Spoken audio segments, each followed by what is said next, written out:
Hello दोस्तों, स्वागत है आपका अपने इस यूट्यूब चैनल पे। दोस्तों, जैसा कि आपको बोर्ड पे अभी मैंने लिखा नहीं है, हम लिखने वाले हैं। आज हम आपको पढ़ाने वाले हैं फ्यूचर टेंस पढ़ाना है, फ्यूचर का इंडेफिनिट। फ्यूचर का इंडेफिनिट टेंस हम पढ़ेंगे। जैसा कि मैं आपको बता दिया था कि आपको प्रेजेंट का इंडेफिनिट टेंस, आपको क्वेश्चंस के कैसे कैसे आए हैं और कौन कौन से स्ट्रक्चर बनते हैं प्रेजेंट टेंस के बारे में मैंने बता दिया था। फिर मैंने पास्ट टेंस के बारे में भी बता दिया था। आज हम लोग पढ़ेंगे फ्यूचर इंडेफिनिट टेंस के बारे में। एक थोड़ा सा हम लोग क्विक रिवीजन कर लेते हैं। जैसे आपके परीक्षाओं में जैसे क्वेश्चंस आते हैं, आपको स्ट्रक्चर में फिर से रिवीजन करा दे रहा हूँ कि मान लीजिए क्वेश्चन आया प्रेजेंट का इंडेफिनिट टेंस है, उसमें कैसे आपको स्ट्रक्चर बनते हैं। क्योंकि मैंने बताया था, मान लीजिए आपका अफर्मेटिव सेंटेंस है, अफर्मेटिव मतलब पॉजिटिव सेंटेंस है, तो इसमें स्ट्रक्चर क्या रहता है कि सब्जेक्ट रहता है, उसके बाद में आपका वर्ब में यस या ईएस जोड़ा जाता है। वर्ब में क्या होता है, एस या ईएस जोड़ा जाता है। फिर क्या रहता है, ऑब्जेक्ट रहता है। क्या ये बात आपको समझ में आ रही है? अगर आपका अफर्मेटिव नहीं है, ये अगर आपका सब्जेक्ट सिंगुलर है तब तो ये स्ट्रक्चर होता है। अगर आपका सब्जेक्ट प्लूरल होता है तो क्या होता है, आपका सब्जेक्ट होगा, प्लूरल वाला सब्जेक्ट होगा। आगे क्या होगा, वर्ब में आपको मैंने बताया था कि वर्ब में यस या ईएस नहीं जोड़ा जाएगा। तो यहाँ पे क्या होगा, वर्ब अकेला फॉर्म, वर्ब का फर्स्ट फॉर्म आएगा, प्लस क्या होगा, ऑब्जेक्ट होगा। ये बात आपको समझ में आ गई होगी। दूसरी बात, अगर यही आपका सेंटेंस निगेटिव में होगा तो कैसा स्ट्रक्चर बनेगा। मैंने आपको बताया कि अगर यही सेंटेंस आपका निगेटिव में है तो मैं सिंगुलर वाले को पहले बता रहा हूँ। सिंगुलर वाला क्या होगा कि आपका अगर सब्जेक्ट सिंगुलर है तो निगेटिव बनते टाइम पे यहाँ पे क्या लगेगा, डज नॉट का यूज होगा। बात समझ में आया कि नहीं आया? उसके बाद में वर्ब के कौन से फॉर्म का यूज होता है, फर्स्ट फॉर्म का यूज होता है। आगे भी क्या होगा, ऑब्जेक्ट का यूज होगा। क्या ये बात आपको समझ में आ रही है? ये बात समझ में आ रही है?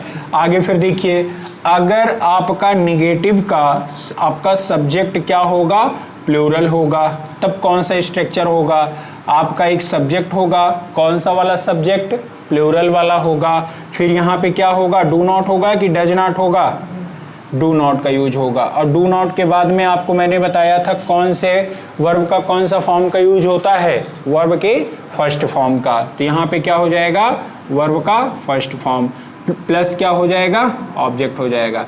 क्या ये बात आपको समझ में आ गई? ये बात समझ में आ गई कि नहीं आ गई? अब इसमें से हम लोग चलते हैं। जैसे आपको मैंने बताया प्रेजेंट का इंडेफिनिट टेंस रहेगा, सब्जेक्ट रहेगा। सब्जेक्ट अगर जो आपका सिंगुलर है तो आने वाला वर्ब में हमेशा क्या होगा, एस या ईएस जोड़ा जाएगा, प्लस क्या आ जाएगा, ऑब्जेक्ट आ जाएगा। ठीक है। अगर आपका यही अफर्मेटिव सेंटेंस में अगर आपका सब्जेक्ट प्लूरल है, बात समझ में आ रही है? अगर आपका सब्जेक्ट प्लूरल है तो वर्ब में क्या यूज होगा, फर्स्ट फॉर्म होगा। इसमें एस या ईएस नहीं जोड़ा जाएगा और क्या होगा, फिर ऑब्जेक्ट होगा। आगे देखिए, मान लीजिए निगेटिव सेंटेंस है। नेगेटिव सेंटेंस में क्या करना है, सब्जेक्ट रहेगा, सब्जेक्ट के बाद में आपका क्या होगा, अगर सब्जेक्ट सिंगुलर है तो वर्ब में क्या होगा, यस या ईएस हटा के उसके जगह क्या हो जाएगा, डज नॉट का यूज होगा और वर्ब का फर्स्ट फॉर्म लगा दिया जाएगा। आगे क्या हो जाएगा, ऑब्जेक्ट होगा। अगर यही सब्जेक्ट आपका प्लूरल है, यहाँ पर देखिए, तो यहाँ पर मैं क्या कहूँगा, यहाँ पे वर्ब जो फर्स्ट फॉर्म में आता है उसके पहले डू नॉट का यूज होता है, वर्ब का फर्स्ट फॉर्म वही रहेगा, उसके बाद क्या होगा, ऑब्जेक्ट होगा। ठीक है। अब हम लोग थोड़ा सा एक क्विक रिवीजन कर लेते हैं पास्ट के इंडेफिनिट के बारे में, पास्ट के इंडेफिनिट टेंस के बारे में कि कैसा पास्ट का इंडेफिनिट टेंस अगर कोई स्ट्रक्चर है तो कैसे पहचानोगे। मैंने बताया पास्ट का इंडेफिनिट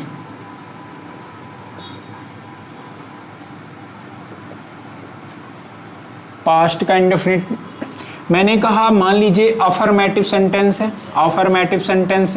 अफर्मेटिव सेंटेंस में क्या होगा, सब्जेक्ट होगा।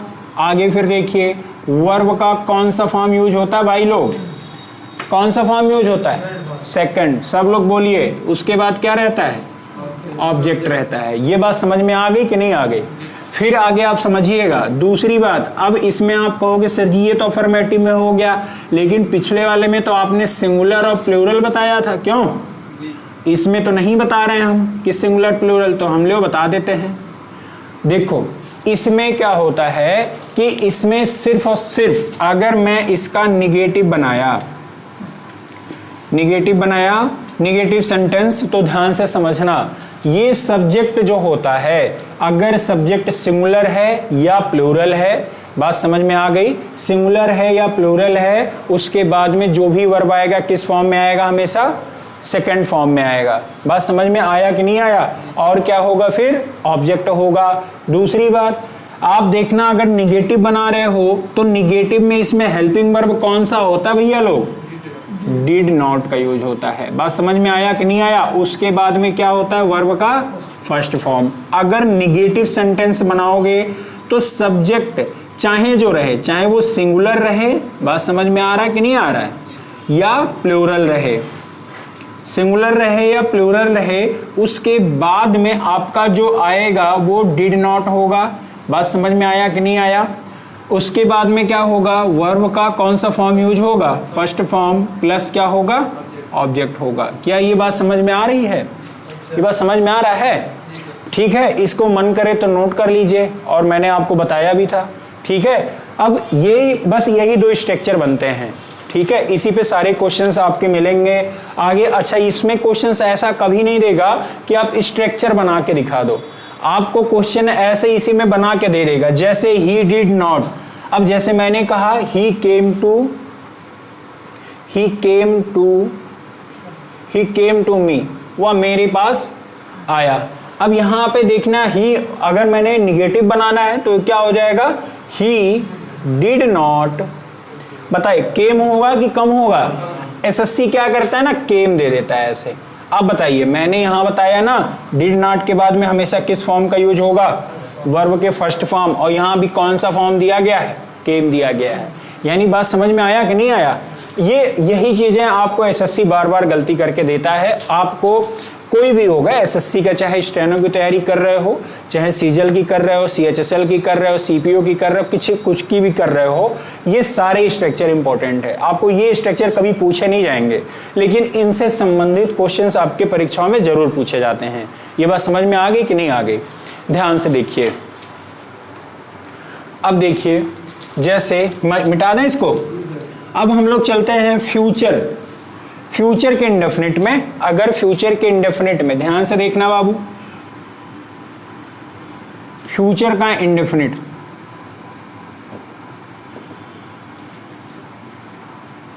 है ना। देखो फ्यूचर का इंडेफिनिट स्पेशली होता क्या है? अच्छा, अभी तक आप बहुत सारे बेसिक बुक में देखते होंगे कि आई वी के साथ में हमेशा क्या यूज होता है? आई वी के साथ में क्या यूज होता है? सेल हेल्पिंग वर्ब का। बात समझ में आया कि नहीं आया? ऐसा पढ़ा था ना आपने, लेकिन जनरली अब ये आउटडेटेड होता जा रहा है। बात समझ आया कि नहीं? अब ये कहिए तो मैं the Hindu times of India के बुक में बहुत सारे आपको ऐसे स्ट्रक्चर दिखा दे कि आईवी के साथ में सेल आया, वो विल आया है। बात समझ में आ रहा है कि नहीं आ रहा है? नहीं, वो सब चीजें तो हैं, इंपॉर्टेंट है, बट अब वो स्ट्रक्चर धीरे धीरे आउटडेटेड होता चला जा रहा है। आईवी के साथ में विल भी आ रहा है ना। अब जैसे पहले होता था दृढ़ इच्छा शक्ति आ जाए, ठीक है भाई, कंपल्सन मतलब बाध्यता दर्शाने के लिए आ जाए तो विल सेल लगता था, है ना। लेकिन अब वो चीजें आउटडेटेड हो रही हैं। बस समझ आ रहा है कि नहीं आ रहा है? तो इसी वजह से हम लोग इसकी बहुत बेसिक जानकारी बस हम इतना बता दिए। पहले ऐसा होता था, लेकिन अब चीजें क्या हो गई हैं? खत्म हो गई हैं। बात समझ में आ रहा है कि नहीं आ रहा है? ध्यान से देखिए, जैसे मैं इसका स्ट्रक्चर बता दूं आपको। यहाँ पे होता क्या है, जैसे आपका रहे ही, जो भी रहेगा सब्जेक्ट रहेगा, सब्जेक्ट के बाद में मान लीजिए सिंगुलर या प्लूरल जो भी रहे, और मैं इसके बारे में आपको पूरा, इसके बारे में जब मैं मॉडल पढ़ाऊंगा, मॉडल ऑक्सिलरी वर्ब जितने भी हैं, उस मॉडल के में जब मैं कंपेयर करके बताऊंगा तो शायद और अच्छे से आपको समझ में आएगा। बात समझ में आया कि नहीं है? मैं अभी थोड़ी जानकारी बस बेसिक दे दे रहा हूँ इसके बारे में कि क्वेश्चंस इसके कैसे बनते हैं, कहाँ से क्वेश्चंस बनते हैं। बात समझ में आ गई? आगे देखिए, जैसे सब्जेक्ट रहेगा, इसके जगह हेल्पिंग वर्ब कौन सा रहेगा? सेल रहेगा या विल रहेगा, उसके बाद क्या रहेगा, वर्ब का फर्स्ट फॉर्म रहेगा, उसके बाद क्या रहेगा, ऑब्जेक्ट रहेगा। बात समझ में आया कि नहीं आया? ये बात समझ गए कि नहीं समझ गए? दूसरी, यहाँ पे मान लीजिए अगला एक आपका आ गया सब्जेक्ट रहेगा। अगर मैं ये अफर्मेटिव के लिए होता, जो मतलब जो सेंटेंस क्या रहे, पॉजिटिव सेंटेंस रहे। अगर ये सेंटेंस आपका नेगेटिव होगा, क्या होगा, नेगेटिव होगा। ये सेंटेंस पॉजिटिव है तो ये रहेगा, नेगेटिव होगा तो सब्जेक्ट रहेगा, उसके बाद क्या रहेगा, देखना शैल होगा या विल होगा। अब डिपेंड ये करता है कि सेंटेंस का स्ट्रक्चर की डिमांड क्या है, नीड क्या है, ठीक है। उसके बाद क्या होगा, नॉट होगा प्लस वर्ब का फर्स्ट फॉर्म होगा प्लस क्या होगा, ऑब्जेक्ट होगा। क्या ये बात आपको समझ में आ रही है?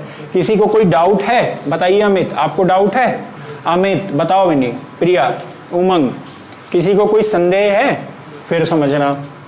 जैसे मैंने कहा अगर सेंटेंस क्या होगा, आप देखना सब्जेक्ट होगा, शैल या विल होगा, वर्ब का फर्स्ट होगा, फिर आगे क्या होगा, ऑब्जेक्ट होगा।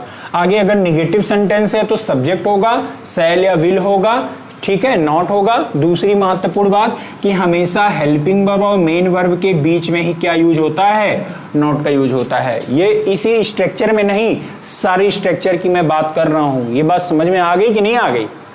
आ गई ना बात समझ में? आगे फिर देखना, मिटा दें इसको, क्यों भैया? चलिए, अगर मैं इस पे आगे और इसका नेगेटिव एक इंट्रोगेटिव लेता हूं। इंट्रोगेटिव मतलब जानते हो, प्रश्नवाचक। अगर मैं इसी का इंट्रोगेटिव सेंटेंस में लूं, ठीक है, तो इसमें क्या स्ट्रक्चर होगा बताइए अरविंद आप? शैल या विल पहले रहेगा। बात समझ में आया कि नहीं आया?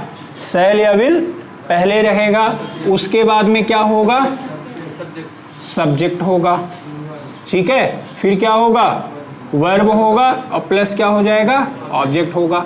ठीक, अगर इंट्रोगेटिव एक तो आपका ये वाला क्वेश्चन मार्क रहेगा। दूसरी बात, अगर यहाँ पे WH वर्ड वाला रहे, WH वर्ड वाला रहे, ठीक है, इंट्रोगेटिव, तो यहाँ पे क्या होगा, शैल होगा, WH वर्ड रहेगा, शैल या क्या होगा, विल होगा, प्लस क्या होगा, सब्जेक्ट होगा, प्लस क्या होगा, वर्ब का फर्स्ट होगा और प्लस क्या होगा, ऑब्जेक्ट होगा।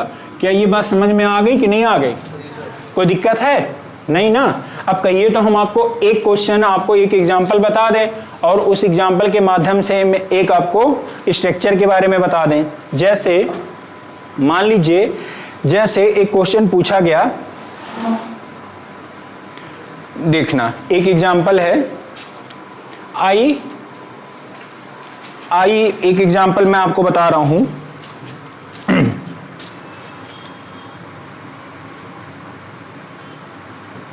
देखिए, जैसे लिखा है आई शैल मीट यू। एक सिंपल सा एग्जांपल मैंने लिखा, आई शैल मीट यू। देखना, आई शैल क्या हो जाएगा, meet you. I shall meet you, इसके बारे में थोड़ी जानकारी हम ले लेते हैं। मैंने कहा इसका पहली बात तो आप नेगेटिव बनाओगे तो क्या होगा, क्या होगा भैया, नेगेटिव बनाना है बालक। आई शैल नॉट मीट यू। बात समझ में आया कि नहीं आया? कोई दिक्कत है भाई? आपको मैंने बोला ना, शैल और ये हेल्पिंग वर्ब मेन वर्ब के बीच में हमेशा नॉट का यूज होता है ना।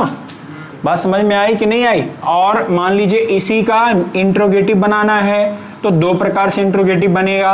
एक तो आपका ये वाला जो होता है ये सब्जेक्ट के पहले आ जाता है। बात समझ में आया कि नहीं आया? तो यहाँ क्या हो जाएगा, शैल आई मीट यू। समझ में आया कि नहीं है? गलत है क्या? बाद में क्वेश्चन मार्क लगाना ना भूलिए, ठीक है। अगर इंट्रोगेटिव निगेटिव बनाना हो, इंट्रोगेटिव भी हो निगेटिव भी हो तो क्या हो जाएगा, इंट्रोगेटिव निगेटिव दोनों हो तो क्या हो जाएगा, शैल आई नॉट क्या हो जाएगा, मीट यू। बताओ अमित, कोई दिक्कत है? कोई दिक्कत है? नहीं। आगे देखना, अगर मैं कहूं WH वर्ड वाला इंट्रोगेटिव है, बात समझ रहे कि नहीं समझ रहे? हाँ, तो यहां क्या हो जाएगा, WH वाला रहेगा, कुछ भी, वाई हु कुछ भी हो सकता है, व्हाट भी हो सकता है। आगे फिर क्या आ जाएगा, सेल, व्हाट, सेल, क्या होगा, आई क्या हो जाएगा, मीट यू। वाई सेल या व्हाट सेल या हु सेल जो भी है, क्या हो जाएगा, आई मीट यू। बात समझ रहे कि नहीं समझ रहे? कोई दिक्कत है, कोई कंफ्यूजन है? नहीं ना। अब चलते हैं हम लोग प्रेजेंट के कॉन्टिन्यूअस टेंस में, ठीक है। प्रेजेंट के कॉन्टिन्यूअस टेंस और पास्ट का कॉन्टिन्यूअस टेंस और फ्यूचर का कॉन्टिन्यूअस टेंस, तीनों के बारे में आज हम लोग विस्तार से चर्चा करने वाले हैं कि आपका सेंटेंस का स्ट्रक्चर बनता कैसे है। इस पे भी हम लोग विस्तृत जानकारी लेने की कोशिश करेंगे। देखिए, हम आपको बताने वाले हैं, देखना, एक तो होता है प्रेजेंट, क्या होता है, प्रेजेंट, और एक होता है पास्ट, और एक होता है फ्यूचर। Present, past, future. और मैं बात किसकी कर रहा हूं, कॉन्टिन्यूअस फॉर्म की। कॉन्टिन्यूअस मतलब, अच्छा बात कॉन्टिन्यूअस की मतलब क्या है, ना ना ना, कॉन्टिन्यूअस का मतलब वो काम चल रहा है, ठीक है। मतलब अभी भी कॉन्टिन्यूअस फॉर्म में लगातार बना हो, जैसे वह स्कूल जा रहा है, कब तक जाएगा कोई जानकारी है आपको, नहीं है। बात समझ आ रहा है कि नहीं आ रहा है, कंटिन्यू है, बस इतना जानकारी है। बात समझ में आ रहा है, जैसे वह पढ़ाई कर रहा है, कब तक करेगा, क्यों कर रहा है, ठीक है, कोई जानकारी है नहीं। अगर कोई भी काम है, ठीक है, और वो काम अभी भी अंडरगोइंग है, मतलब प्रोसेस में है, तो वो क्या होगा, प्रेजेंट में, तो क्या होगा, कॉन्टिन्यूअस फॉर्म होगा। जैसे मैं कहूं कि वह कल, मैं उसे कल देखा था, वो मार्केट जा रहा था, समझ आया कि नहीं आया। अब देखो ये काम कब हुआ था, कल का हुआ था, वो जा रहा था, कहाँ जा रहा था, क्यों जा रहा था, कैसे जा रहा था, इसकी जानकारी है आपको, नहीं है। तो बात समझ में आया कि नहीं आया। अगर पास्ट में बात करेगा, पास्ट में क्या बोलेगा कि रहा था, रही थी, जो भी होगा। आगे अगर जो प्रेजेंट में बोलेगा, रहा है, रही है, रहे हैं, ठीक है। अब यही फ्यूचर में भी होगा, रहे हैं, रहे होंगे, ठीक है, आगे भी रहे होंगे या रहेगी, जो भी रहेगा। आगे समझ आया कि नहीं आया। देखिए, पहली बात तो हम लोग इसके हेल्पिंग वर्ब की वो कर लेते हैं, हेल्पिंग वर्ब। इसमें जो बी का फॉर्म यूज होता है, बात समझ में आया कि नहीं आया, बी का फॉर्म यूज होता है। बी के फॉर्म में क्या होता है, ध्यान से देखिए, बी के फॉर्म में रहता है, इज रहता है, एम रहता है, और क्या रहता है, आर रहता है। और इसमें भी बी का फॉर्म रहता है, बट यहाँ पे क्या रहता है, वाज रहता है और वर रहता है। ये बात समझ में आ गई कि नहीं आ गई। अगर मैं फ्यूचर की बात करूं तो यहाँ पे सेल बी और क्या रहता है, विल बी रहता है। यहाँ पे बी का फॉर्म यहाँ भी यूज होता है, लेकिन ये सेल बी और विल बी हो जाता है। ये बात क्या आपको समझ में आ गई है। अब अगर मैं आपसे प्रश्न करूं कि भैया प्रेजेंट में हेल्पिंग वर्ब कौन सा लगता है, तो क्या बोलोगे आप, इज, एम, आर। अगर मैंने कहा पास्ट में कौन सा हेल्पिंग वर्ब, तो आप क्या बोलोगे, वाज वर्ब। मैंने कहा फ्यूचर में आप क्या है, तो क्या बोलोगे, शैल बी, विल बी। ये बात समझ में आ गई। आगे देखिए, इसके बाद में जो भी वर्ब आएगा किस फॉर्म में रहेगा, आईएनजी फॉर्म में रहेगा। ये बात आपको समझ में आ गई। इसमें भी क्या रहेगा, आईएनजी फॉर्म में रहेगा। इसमें भी क्या रहेगा, आईएनजी फॉर्म में रहेगा। तो इससे मुझे क्या पता चला, कुछ स्ट्रक्चर बन रहा है आपका।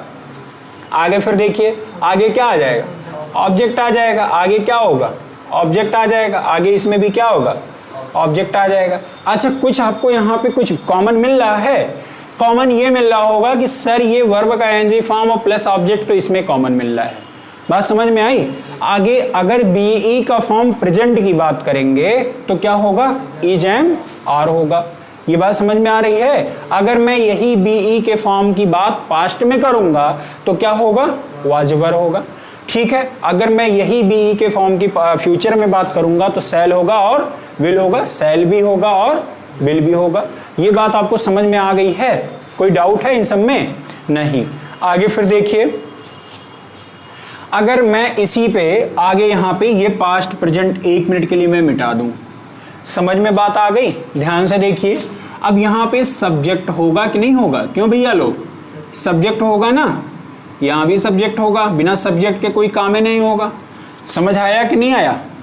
आगे देखिए, सब्जेक्ट भी कैसा हो सकता है, सिंगुलर भी हो सकता है और प्लूरल भी हो सकता है। सिंगुलर मतलब क्या होता है, एक वचन, प्लूरल मतलब बहुवचन। हाँ, संस्कृत के तरह एक वचन, द्विवचन और बहुवचन यहाँ नहीं होता है, यहाँ दो ही चीज होता है, ठीक है, फर्स्ट एंड लास्ट है, मतलब या तो एक वचन है या तो बहुवचन। ये नहीं कि दुई आदमी है तो द्विवचन हो जाएगा, ऐसा कुछ नहीं होता है, ठीक है। सिंगुलर मतलब एक वचन, प्लूरल मतलब बहुवचन, ठीक है। आगे फिर देखो, आगे देखो, यहां पे भी सब्जेक्ट आपका क्या होगा, सिंगुलर होगा, और यहां पे सब्जेक्ट क्या होगा, प्लूरल होगा। कोई दिक्कत है? क्यों? यहां पर भी सब्जेक्ट आपका क्या होगा, सिंगुलर होता है, और यहां भी सब्जेक्ट आपका प्लूरल होता है। लेकिन इस वाले में क्या होता है कि सिंगुलर प्लूरल के साथ में शैल विल और शैल और विल सबके साथ में क्या होता है, एक ही प्रकार से यूज होता है। ये बात आपको समझ में आ रही है? ध्यान से देखना, अभी हम लोग पढ़ने चल रहे हैं प्रेजेंट का कॉन्टिन्यूअस टेंस। प्रेजेंट के कॉन्टिन्यूअस टेंस का मैं पूरा स्ट्रक्चर आपको बताऊंगा, और सारे क्वेश्चंस जो परीक्षाओं में पूछे जाते हैं उन पे मैं डिस्कस करूंगा कि कैसे क्वेश्चंस परीक्षाओं में पूछे जाते हैं। ध्यान से देखना, अगर मैं कहूं प्रेजेंट का कॉन्टिन्यूअस टेंस, ध्यान से देखना बाबू, क्या होगा, एक सब्जेक्ट होगा, उसके बाद क्या होगा, हेल्पिंग वर्ब होगा, ठीक है, हेल्पिंग वर्ब। अब हेल्पिंग वर्ब डिपेंड ये करता है क्या होगा, वो इज हो सकता है, एम हो सकता है, आर हो सकता है, प्लस क्या होगा, वर्ब में आईएनजी फॉर्म यूज होगा, वर्ब के फर्स्ट फॉर्म में, ठीक है। उसके बाद क्या होगा, ऑब्जेक्ट होगा। ये बात समझ में आ गई कि नहीं आ गई? आगे देखना, अगर आपका सब्जेक्ट यहां निगेटिव फॉर्म यूज करना है, सब्जेक्ट रहेगा, निगेटिव फॉर्म यूज करोगे तो क्या हो जाएगा, इज एम आर जो भी है, हेल्पिंग वर्ब इज है, एम है, आर है, आगे क्या हो जाएगा, नॉट का हो जाएगा। मैंने बताया है नॉट का यूज कहाँ होता है अमित, कहाँ कहाँ होता है नॉट का, हेल्पिंग वर्ब और मेन वर्ब के बीच में होता है। हेल्पिंग वर्ब ये हो गया, मेन वर्ब ये हो गया, वर्ब का आईएनजी फॉर्म प्लस क्या हो जाएगा, ऑब्जेक्ट हो जाएगा, और आगे क्या हो जाएगा, यहाँ पे इनके बीच में नॉट का यूज मैंने कर दिया कि ना कर दिया। आगे देखना, अगर यही आपको WH यानी इंट्रोगेटिव फॉर्म में पूछना है, WH वर्ड में, तो यहाँ पे क्या होगा, याद देखना बाबू, WH रहेगा कि नहीं रहेगा, WH फॉर्म कुछ भी, व्हाट, हु, हुम, कुछ भी हो सकता है। आगे देखना, यहाँ पे तुरंत क्या होगा, हेल्पिंग वर्ब यानी इज, एम, आर, ठीक है, फिर क्या होगा, सब्जेक्ट होगा कि नहीं होगा, और प्लस वर्ब का आईएनजी फॉर्म होगा, और प्लस क्या होगा, ऑब्जेक्ट होगा। क्या ये बात समझ में आ गई कि नहीं? आगे क्या हो जाएगा, क्वेश्चन मार्क लग जाएगा। क्या ये बात आपको समझ में आ गई? ये बात समझ में आ गया कि नहीं आ गया? जिसको ये स्ट्रक्चर नोट करना है नोट कर ले, फिर मैं आगे बताऊं एक एग्जाम्पल आपको, ठीक है। एक एग्जाम्पल फिर मैं इसके बारे में बताऊं।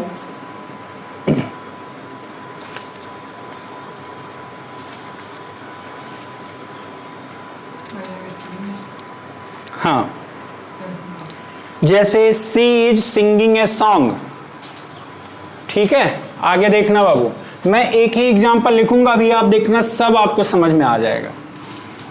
यहां देखना, देखो अंकित, जैसे क्या मैंने बोला, सी इज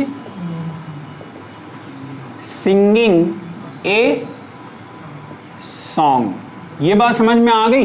देखो ये सी यहां पर क्या हो गया, किसका काम कर रहा है, सब्जेक्ट का, इज क्या हो गया, हेल्पिंग वर्ब है, ठीक है, और सिंगिंग क्या है, वर्ब में आईएनजी फॉर्म है, ए ये आगे क्या हो गया, ऑब्जेक्ट है। कोई दिक्कत है यहां तक में? नहीं। अगर मैं बोलूं अब कि सब्जेक्ट जब आपका सिंगुलर था तभी इज एम आर आया, इज आया कि नहीं आया, अगर आपका यहीं पे सब्जेक्ट आई होता तो क्या हो जाता, आई एम क्या हो जाएगा, सिंगिंग ए सॉन्ग। कोई दिक्कत है कि नहीं? कोई दिक्कत है? नहीं।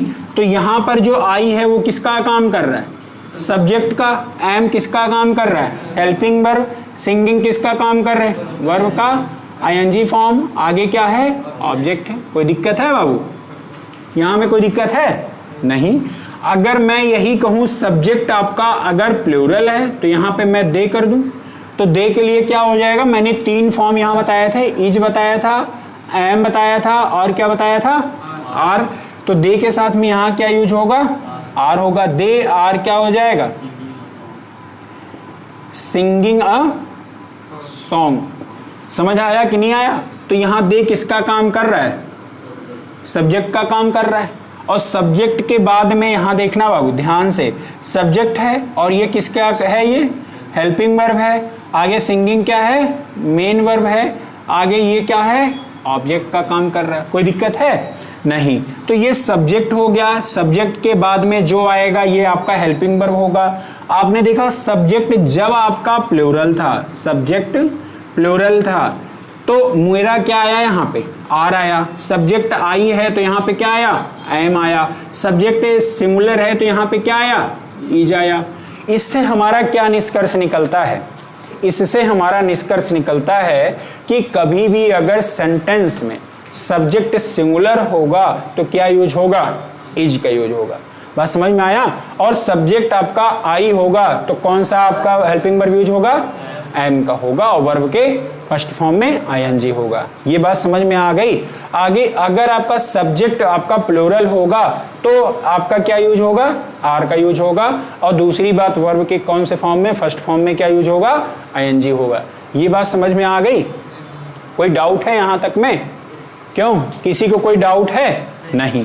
बताइए आप लोग, अगर मुझे इसी का नॉट फॉर्म बनाना है, नहीं वाला, तो क्या हो जाएगा, सी सिंगिंग ए सॉन्ग, यहाँ क्या हो जाएगा, मैंने बोला नॉट हमेशा हेल्पिंग और मेन वर्ब के बीच में लग जाएगा।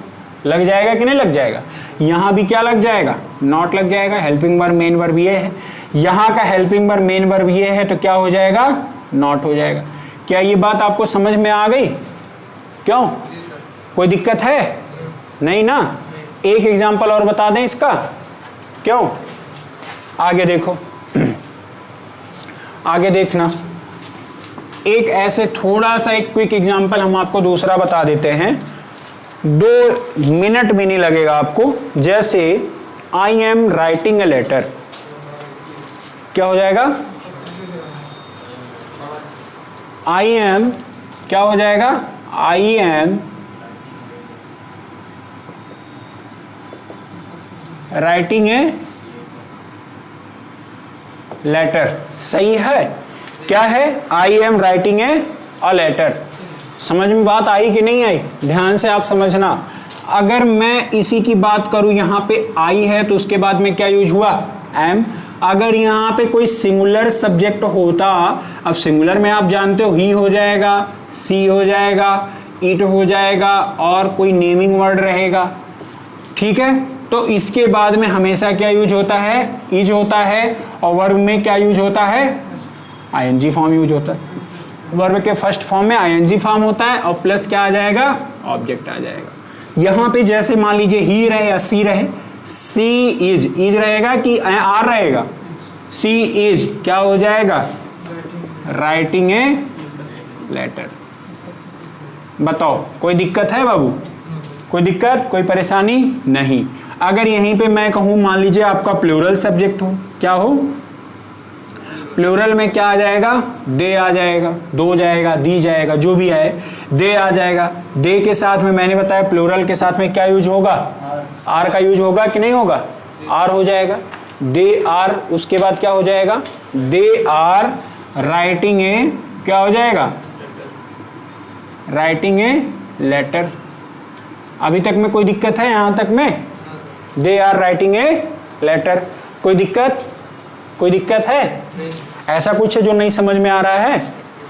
ठीक है, आगे देखिए, हम लोग चलते हैं बस इसका लास्ट वाला, कि अगर WH फॉर्म में आ जाए, इंट्रोगेटिव फॉर्म में आ जाए, किस में आ जाए, इंट्रोगेटिव फॉर्म में आ जाए, मतलब क्वेश्चन वाले वाक्य में आ जाए, तो मैंने क्या बताया कि यहां पर ऐसे स्ट्रक्चर में क्या होगा, ऐसे स्ट्रक्चर में क्या होगा, अगर ये इंट्रोगेटिव फॉर्म में आ रहा है तो इसका स्ट्रक्चर क्या होगा,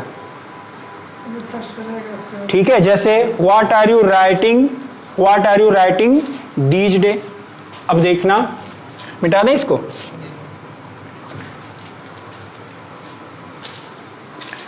अब एक देखिए,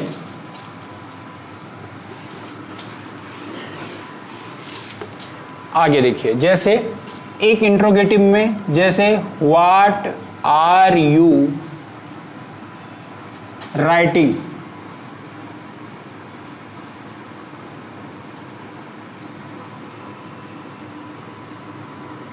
दीज डे, लास्ट तक दिखाई दे रहा है ना, देखिए लास्ट तक में दिखाई दे रहा है।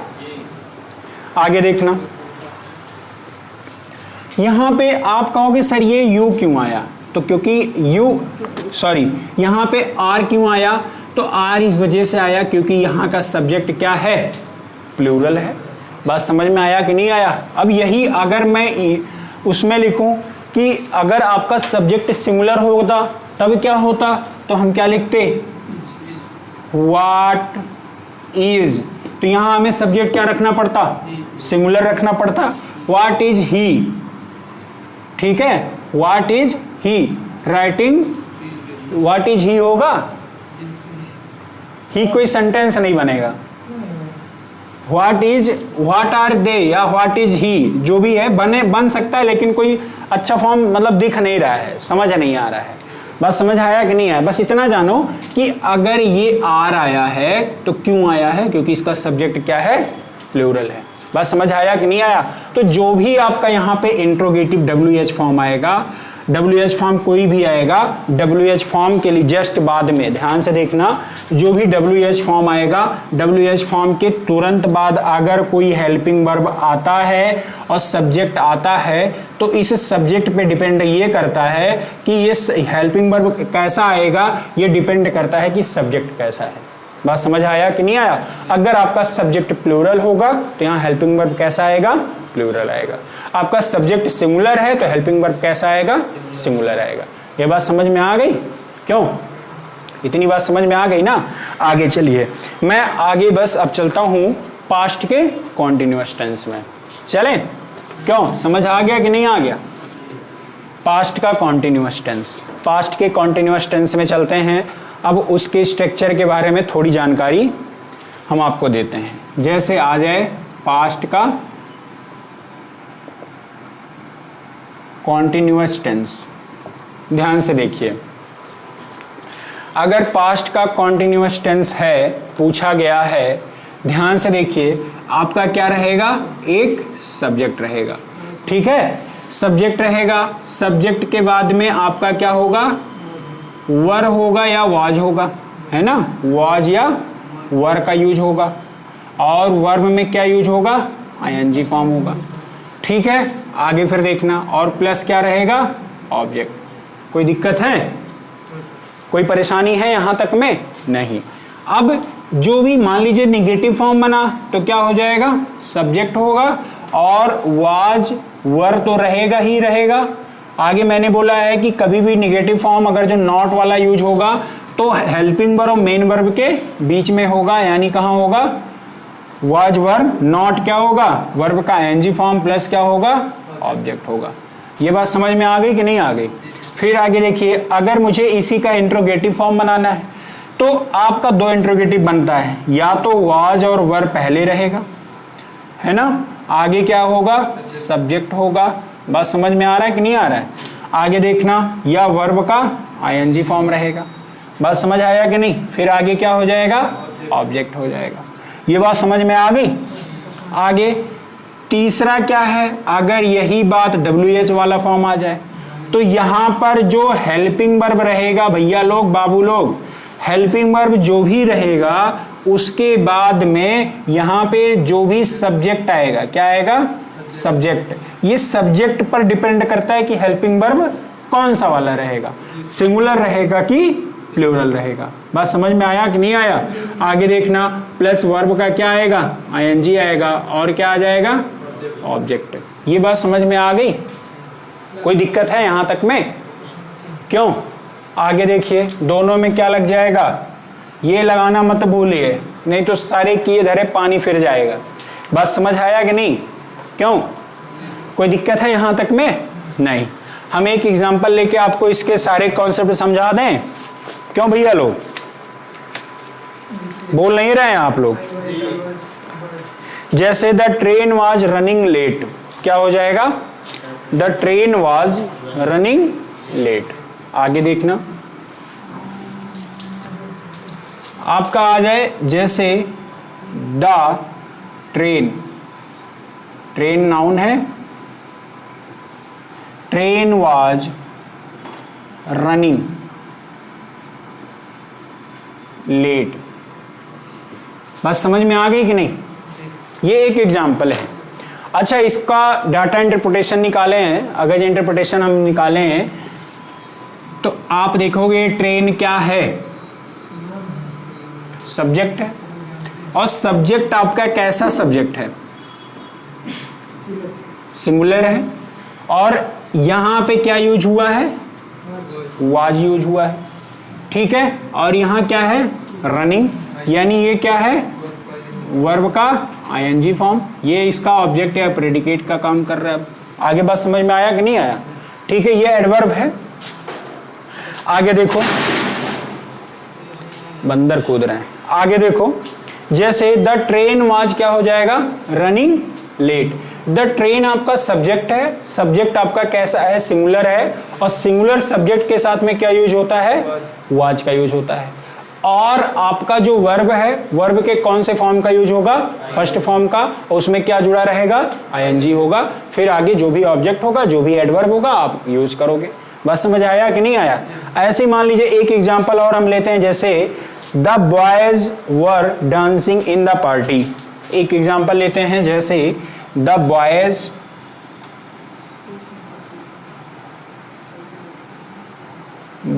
वर डांसिंग इन द, कहां पे डांस करते हैं? कौन सी पार्टी में? कौन सी पार्टी में करते हैं? Bharatiya Janata party, Congress party? अरे वो सब पार्टी वाला नहीं, अपनी पार्टी, ठीक है, मजा चौक पे, समझ रहे हो? हाँ, सिस्टम में है, सिस्टम में। देखो अब यहां पे आप देखना बाबू, ये देखो द बॉयज है, और द बॉयज के बाद में क्या यूज हुआ है? वर यूज हुआ है। और यहाँ पे वर्ब में आईएनजी फॉर्म यूज हुआ है कि नहीं हुआ है? वर्ब में आईएनजी फॉर्म यूज हुआ है। और ये हेल्पिंग वर्ब है। अच्छा, ये हेल्पिंग वर्ब क्यों यूज हुआ है? क्योंकि ये आपका द बॉयज है कैसा? ये सब्जेक्ट है। और सब्जेक्ट कैसा है? प्लूरल है। बॉयज मतलब बच्चों की बात कर रहा है, एक बच्चा तो है नहीं, बहुत सारे बच्चे हैं। तो क्या हो जाएगा? The boys were dancing. अब यहाँ पे आपका हेल्पिंग वर्ब है। हेल्पिंग वर्ब के बाद में वर्ब का कौन सा फॉर्म का यूज हुआ है? आईएनजी फॉर्म का, इन द पार्टी। बात समझ में आया कि नहीं आया? तो यहाँ पे ध्यान से आपको बात समझ में आ गई कि नहीं आ गई? वर्ब के कौन से फॉर्म का यूज हुआ है? आईएनजी फॉर्म का। ध्यान से देखना, द बॉयज है, बॉयज के बाद में वर आया है। वर क्यों आया है? क्योंकि ये आपका द बॉयज क्या है? प्लूरल है। प्लूरल के बाद में जो भी हेल्पिंग वर्ब आता है वो क्या आता है? क्या आता है? वर ही आएगा पास्ट फॉर्म में। आगे देखना, वर्ब का आईएनजी फॉर्म, यानी वर्ब के फर्स्ट में आईएनजी फॉर्म जोड़ दिया गया है, इन द पार्टी। बात समझ में आ गया कि नहीं आ गया? एक एग्जाम्पल हम WH वर्ड का लिखा देते हैं। जैसे WH का एक एग्जाम्पल अगर हम आपको बता दें तो हो जाएगा, देखिए आपका एक WH का लिखवा दें, जैसे वर यू टीचिंग हिस्ट्री। एक मैं आपको लिखा, इंट्रोगेटिव का लिखवाया, वर यू टीचिंग हिस्ट्री, नहीं इंग्लिश की हिस्ट्री। तो आप क्या कहोगे? नहीं मैं इंग्लिश पढ़ रहा हूँ, हिस्ट्री नहीं पढ़ रहा हूँ। ठीक है, पढ़ा रहा हूँ। अरे क्या हुआ?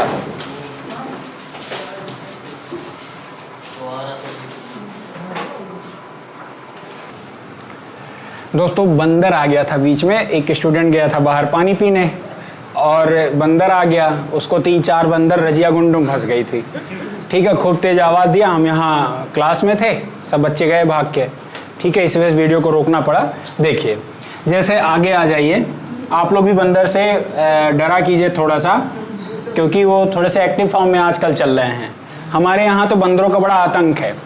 ध्यान से देखो, जैसे वर यू टीचिंग हिस्ट्री, अब वर यू, जैसे क्या आप हिस्ट्री पढ़ा रहे हो, इसका हिंदी आएगा क्या आप हिस्ट्री पढ़ा रहे हो। अगर इसी का WH फॉर्म बनाओगे, WH फॉर्म, तो क्या मान लीजिए आ गया हु वर यू, ठीक है, क्या हो जाएगा टीचिंग हिस्ट्री। इतनी बात समझ में आ रही कि नहीं आ रही है? आगे देखना, हु, ये यू आया है ना, ठीक है, यू के लिए यहाँ पे क्या आया, वर आया है। आपका ये कौन सा फॉर्म है, ये वर्ब का फर्स्ट फॉर्म है, और उस वर्ब के फर्स्ट फॉर्म में क्या है, ING है, और ये क्या है, ऑब्जेक्ट का काम कर रहा है। WHO आपका जान ही रहे हो। बात समझ आया कि नहीं आया? ठीक है, अब या आपको समझ आ रहा है कि नहीं आ रहा है?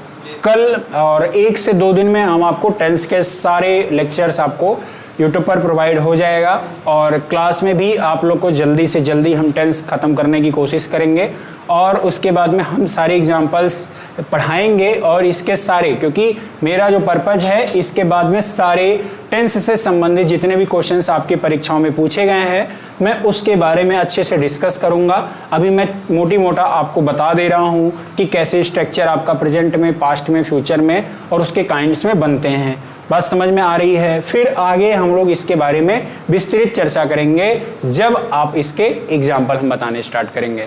दोस्तों, अगर यह हमारा वीडियो आपको पसंद आ रहा हो तो हमारे चैनल को लाइक और सब्सक्राइब करना ना भूलिए। फिर मिलते हैं हम अगले वीडियो के साथ में, तब तक के लिए जय हिंद, जय भारत।